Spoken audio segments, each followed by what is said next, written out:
Plot lib sudah pernah dipakai juga? Untuk apa? Menampilkan grafik.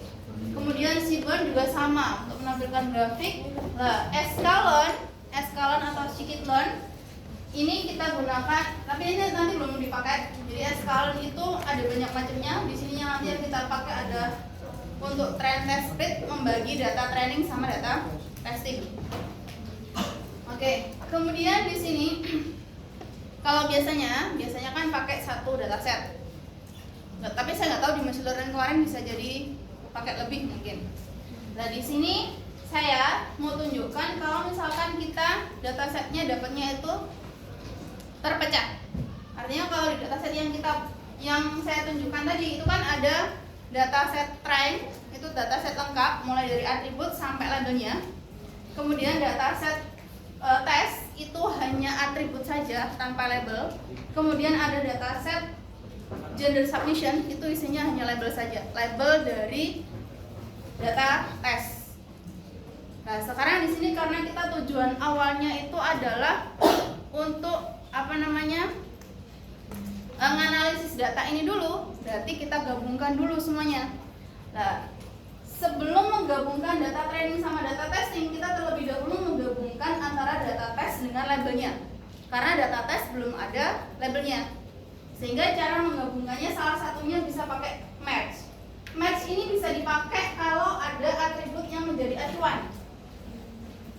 Kalau kalian lihat, kebetulan di sini yang dipakai acuan adalah passenger ID. Kalau misalkan kalian lihat datasetnya, nah, di bagian tes dataset itu atributnya mulai dari passenger ID sampai embark, ya. Kemudian di bagian mana ya?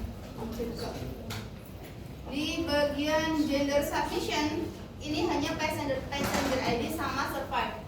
Jadi di dua file gender submission sama tes ini punya atribut yang sama, yaitu adalah passenger ID, sehingga dia bisa di match berdasarkan passenger ID-nya.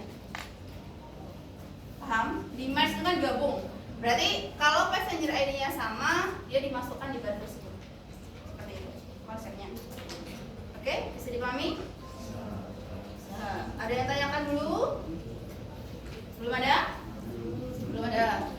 Berarti data tes ini sudah ada atribut sama labelnya, ya kan? Kemudian kita gabungkan data tes sama data train. Kalau penggabungan data tes sama data train itu kan berarti gabungannya atas sama bawah kan, urutannya, lanjutannya kan. Berarti kita bisa pakai concat. Jadi yang hubungannya dengan data menggabungkan terus memisah itu kita pakai fiturnya dari Pandas. Jadi pd.concat. Jadi itu menggabungkan artinya menggabungkan atas bawah. Kalau tadi match itu menggabungkan atributnya berdasarkan passenger ID, karena atribut yang sama adalah passenger ID. Bisa dipahami? Ada yang masih bingung? Aman ya? Aman, yakin wes.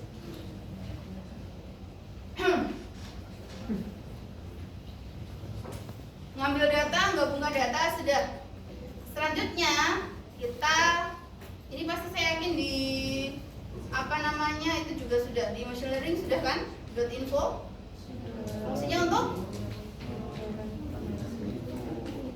ya menampilkan info dari datasetnya. Nah berarti datasetnya ini totalnya ada 1309 entry. Jadi ada 1309 baris data. Mulai indeksnya mulai dari 0 sampai 1308 ya. Kemudian total kolomnya ada 12 kolom. Berarti ada 12 kolom. Nah, di sini di kolom 0 sampai 11 itu dijelaskan bahwa di kolom passenger ID dia ada 1309 non-null, artinya nggak ada missing value, sama totalnya dengan data utuh. Ya kan? Sudah saya sampaikan minggu lalu kayaknya. Terus tipe datanya adalah integer. Nah, dan seterusnya. Di sini ada beberapa macam tipe data, ada integer, object, float. Nah, integer, objek sama float. Kalau kita lihat di sini, berarti dari tipe data ini sebenarnya kita udah tahu mana data kategorikal, mana data yang numerik. Data yang numerik itu yang tipe datanya apa? Integer sama float. Kalau data objek berarti dia data kategorikal. Nanti kedepannya kita juga harus memisah antara data kategorikal sama data numerik karena penanganannya sendiri-sendiri. Ya. Oke, sampai di sini paham ya? Selanjutnya, describe ini menunjukkan deskripsi statistik dari datasetnya. Jadi deskripsi statistik ini kadang juga kita butuhkan. Jadi yang baris pertama, kalau kita udah describe, dia menunjukkan banyak datanya, banyak baris datanya. Count ini menunjukkan baris datanya untuk passenger ID, survive, paid class, age sama SI, BSP. Kemudian ada min itu rata-ratanya. Kemudian ada STD itu adalah standar deviasi. Kemudian ada nilai minimum, ada nilai 25% itu apa? Nilai? Minggu lalu? Minggu lalu? Apa? Kuartil 1, kuartil 2, kuartil 3, nilai maksimum. Ya. Nah, jadi itu bisa kita manfaatkan dari describe, bisa kita manfaatkan nanti kalau misalkan pakai box plot, misalkan mau ngoding manual. Tapi di Python untuk box plot harus ada otomatis. Ya. Jadi dari sini kita tahu bahwa rata-rata, nah rata-rata umurnya, kalau misalkan rata-rata umurnya adalah sekitar 29,8, berarti 30. Berarti apa jenis orang yang naik kapal namanya apa? Sampai lali aku masukin apa? Penumpang di kapal Titanic. Berarti rata-rata yang naik itu adalah sekitar umur 30 tahun. Kemudian berarti yang paling tua itu umurnya adalah 80 tahun. Yang paling muda umurnya adalah 0,17, berarti nggak sampai 1 tahun. 0,17, berarti ada yang bayi, ada yang tua banget, tapi rata-rata itu muda masih. Rata-ratanya adalah 30. Nah, dari sini kita bisa menyatakan, berarti kita bisa mendeskripsikan, di data Titanic itu kebanyakan penumpangnya berumur rata-rata itu umurnya 30. Penumpang yang paling kecil dia berumur, ini cari berapa bulan? Kalau 0,17 dari 12 bulan kan? Kemudian yang paling tua penumpang dari kapal Titanic itu adalah berumur 80 tahun. Gitu. Kemudian apalagi misalkan ini menyatakan banyak keluarga. Kemudian P class itu adalah kelas dari bukan kelas dari itu loh, kapalnya. Jadi ada kelas 1, kelas 2, kelas 3. Nah, tapi di sini kan pasti kalau dihitung rata-rata, karena ini sebenarnya kelas 1, 2, 3 itu nggak bisa dihitung rata-rata karena dia sebenarnya masuknya kategorikal, bukan numerikal. Karena dia masuknya peringkat kelas 1, kelas 2, kelas 3. Jadi hati-hati sama nilai yang seperti itu. Ya, bisa dipahami? Jadi nanti misalkan saya minta kalian deskripsikan, berarti deskripsikan mana yang bisa dideskripsikan. Terus passenger ID, berarti passenger ID-nya itu dimulai dari 1 sampai 1309 karena memang penumpangnya ada 1309. Oke ya, sampai di sini paham ya? Jadi ini dari sini kita sudah bisa menganalisis datasetnya. Terus missing value ini udah saya bahas minggu lalu. Jadi ini bisa ngecek missing value sekaligus misalkan mau ngecek persentasenya, berarti tinggal dibagi sama total datanya dikali sama 100. Learn itu totalnya. Nah, sehingga selain kita bisa menemukan banyaknya missing value, kita juga bisa mencari persentase dari missing value. Tujuannya adalah untuk kemarin itu memutuskan kita mau misalkan mau missing value, menghapus baris atau menghapus kolom. Seperti itu. Ya.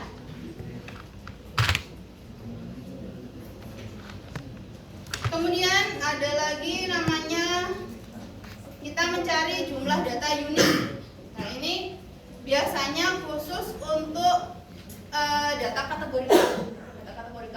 Karena yang unik biasanya kan data kategorikal, male, female, kemudian survive atau enggak, kemudian kelas tadi, kemudian apa lagi misalkan jumlah keluarga nggak masuk kategorikal, apalagi ya misalkan lokasi naik pertama ada nggak di sini? Embak, nah embak itu masuk kategorikal. Jadi untuk ini kita nyarinya satu persatu. Kalau misalkan mau nyari langsung di semua data kategorikal boleh kalian improvisasi sendiri pakai for looping khusus data kategorikal. Nah ini saya contohkan misalkan untuk jenis kelamin value count berarti itu adalah mencari uniknya. Uniknya berarti kan dia hanya ada kategori male sama female. Male-nya itu sebanyak 843, female-nya itu adalah 456. Berarti bisa disimpulkan bahwa di kapal Titanic itu kebanyakan penumpangnya adalah laki-laki dibandingkan perempuan. Seperti itu. Terus tingkat keselamatan bisa kita ketahui dari sini, oh ternyata yang selamat di sana itu hanya sekitar 494. Yang tidak selamat adalah 815 orang. Seperti itu.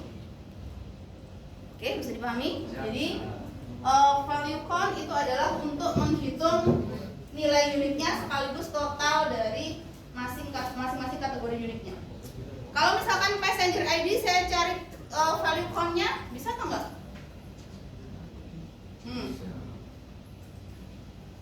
Bisa atau enggak? Bisa kan? Tapi tepat atau tidak? Enggak. Karena passenger ID unik dari angka 1 sampai 1309 tadi.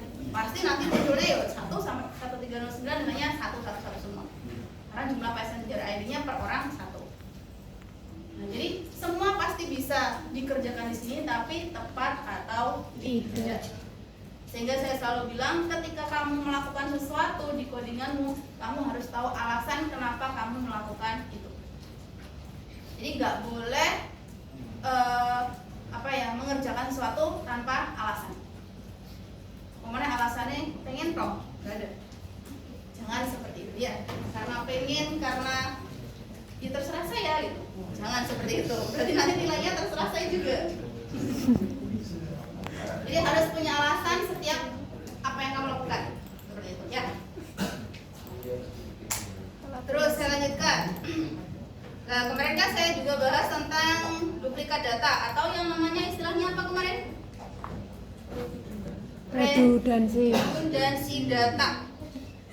Redundansi data. Jadi redundansi data ini duplikatnya 0 karena memang udah saya tangani tadi nggak saya restart. Jadi di sini untuk mengetahui data duplikatnya ada berapa. Jadi kan kalau duplikat nggak cuma satu atribut kan, pasti satu baris data. Yang namanya duplikat satu baris data. Kalau ada yang sama persis berarti itu maksudnya duplikat. Kemudian, nah ini visualisasi fitur penting. Jadi visualisasi di sini saya menggunakan ada pakai count plot, kemudian ada juga pakai his plot, juga bisa pakai box plot. Ini masing-masing punya fungsi sendiri-sendiri, kegunaan sendiri-sendiri. Saya contohkan ini misalkan count plot itu berarti itu untuk menghitung seberapa banyak jumlahnya. Ini count ya, menghitung seberapa banyak jumlahnya. Jadi ini grafik untuk menghitung jumlah dari misalkan Untuk yang pertama di sini kan saya pakai complotnya survive. Berarti kita membuat grafik tingkat survive-nya. Ternyata yang tidak survive lebih banyak daripada yang survive. Ini termasuk ada nilainya. Jadi kan tadi yang tidak survive adalah 800 lebih kan? Yang survive ada 400 sekian, hampir 500. Kemudian dari sini kita juga bisa membuat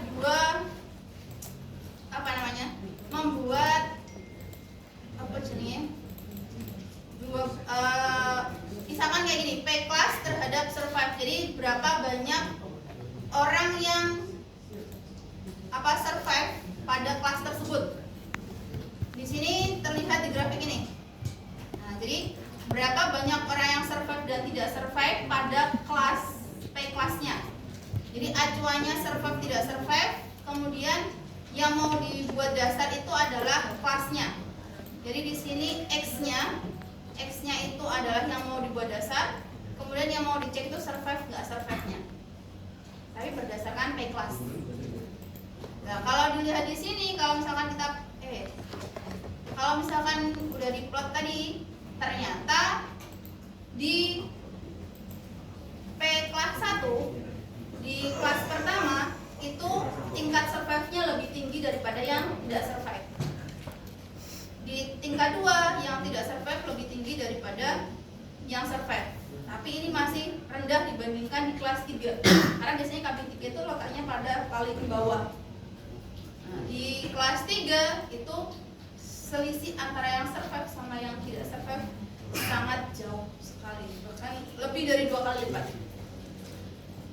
Berarti yang kalau berdasarkan di tingkat 3 itu yang survive itu sekitar 200, di bawah 200, yang tidak survive itu lebih dari 500. Untuk yang P kelas. Sehingga dapat disimpulkan dari semua penumpang kebanyakan yang tidak survive itu ada dari kelas 3. Di kelas pertama lebih banyak yang survive dibandingkan yang tidak survive. Terus ini berikutnya, ini saya copy paste tadi. Ini tingkat survive berdasarkan jenis kelamin. Tapi judulku ini. Nah, berarti kalau ini tadi kan male sama female kan? Ternyata female jauh lebih banyak selamat dibandingkan male-nya. Kalau tingkat keselamatan laki-lakinya itu hanya sekitar 100 orang yang selamat, yang tidak selamat ada 700 lebih. Sedangkan perempuan yang selamat adalah 400 lebih, perempuan yang tidak selamat itu di bawah 100. Kenapa seperti itu? Berarti ada kemungkinan prioritasnya adalah perempuan dahulu dibandingkan laki-laki. Kan biasanya untuk prioritas keselamatannya seperti itu, didahulukan perempuan dan anak-anak. Jadi bersyukurlah menjadi perempuan. Oke? Jadi kami ya. Jadi untuk menganalisis data seperti ini. Jadi kalian saya yakin ketika machine learning kemarin waktu ujian, saya yakin pasti gak hanya di kelas Pak Danar, di kelas saya itu banyak juga mahasiswa yang membuat scatter plot, membuat histogram plot dan sebagainya. Tapi ketika ditanya, nggak tahu maknanya. Jadi kalian jangan pernah menulis apa yang nggak kalian pahami. Kalau misalkan terlanjur ditulis, ya dipahami segera, gitu, ya. Jadi tulis apa yang kalian pahami. Termasuk nanti deskripsi juga gitu. Kalau nggak paham, ya skip aja. Kalau memang harus dituliskan, ya berarti harus dipahami. Bisa saya lanjut? Oke. Terus ini histogram plot. Nah, histogram plot ini fungsinya adalah untuk mengetahui distribusi datanya. Jadi distribusi data per atribut. Kalau misalkan mau pakai langsung dalam satu dataset sekian langsung atribut, boleh pakai for. Ini udah saya kasih contoh. Nah, ini saya contohkan di umur distribusi datanya itu seperti ini. Berarti nggak normal. Kalau kalian sudah pernah belajar statistik, distribusi normal itu bentuknya kayak gimana? Nah, statistik lulus kan?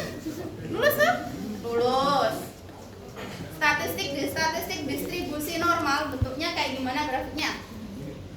Seperti apa? Seperti apa? Piramida?